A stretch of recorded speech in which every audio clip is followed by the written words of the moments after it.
Hey everyone, welcome to this explainer. Today, we're diving into the absolute wild ride that is the evolution of the Football World Cup. We're going to look at exactly how a massive logistical gamble back in 1930 somehow transformed into the single most watched sporting event in human history. We'll be breaking this evolution down into four main eras. First, from Olympics to independence. Then, war, revival, and historic upsets. Third is the era of icons and expansion. And finally, we'll hit the ultimate global spectacle. Let's get right into it. All right, era number one, from Olympics to independence. So picture the 1920s. Olympic football is huge, but those strict amateur rules are really holding the sport back. Enter FIFA President Jules Rimet in 1928, who basically says, you know what? We need our own independent championship. Fast forward to 1930, Uruguay hosts the very first one, and it catches on so incredibly fast that by the 1934 tournament in Italy, they actually had to invent a qualification stage just to handle the sheer demand of teams wanting in. But as we know, this rapid momentum hit a massive wall with the outbreak of World War II, which literally paused the beautiful game for over a decade. Now, I want to rewind just a second to that 1930 kickoff. Get this, only 13 nations actually played. 13. Why so few? Well, commercial transatlantic flights just weren't an option yet. If you were a European team, you had to commit to a brutal, multi-week boat ride across the ocean. So out of pure logistical necessity, that original World Cup was essentially an America's only party. But hey, don't let that small turnout fool you. The quality on the pitch was absolutely elite. Uruguay, who were already the reigning Olympic champions and celebrating their centennial, totally justified their host status. They took down Argentina 4-2, cementing their legacy forever as the very first kings of global football. Moving right along to era number two, war, revival, and historic upsets. After the tragedy of the war, the tournament desperately needed a massive revival to survive. And Brazil, they completely answered the call in 1950. This event entirely reset the scale of the sport. We finally saw England enter the international fold, and that brand new Maracanazo stadium absolutely shattered attendance records. It proved, without a doubt, that the global appetite for football hadn't just survived the war, it had skyrocketed. But if you ask any football historian, 1950 is defined by just one word: Maracanazo.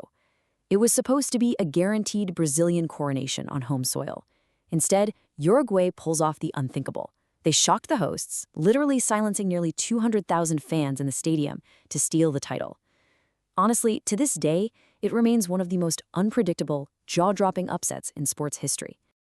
That sheer drama sets the stage perfectly for our third era of icons and expansion.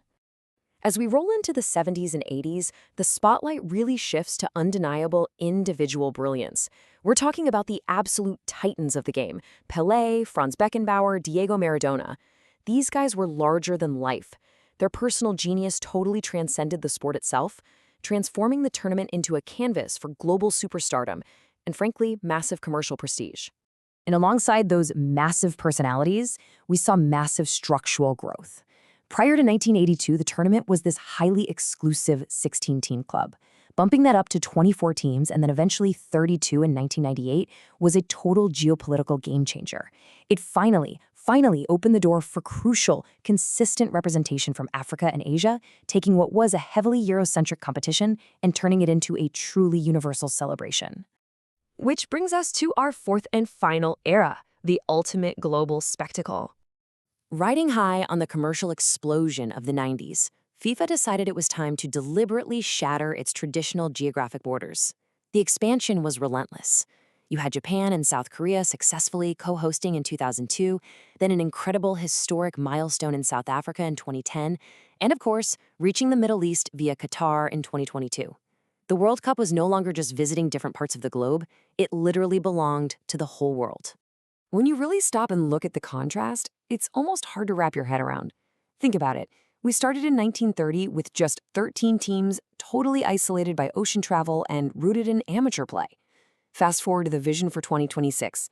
We are talking about a sprawling 48-team mega event featuring nearly 50 competing nations. It is the undisputed champion as the most watched spectacle on Earth.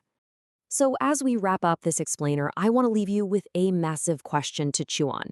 As this tournament swells to 48 teams and the sheer volume of matches goes through the roof, can the World Cup actually maintain that elite, exclusive magic that made it famous in the first place? Figuring out how to balance that historic prestige with this infinite global demand? Well, that is going to be FIFA's next great challenge. Thanks so much for joining me.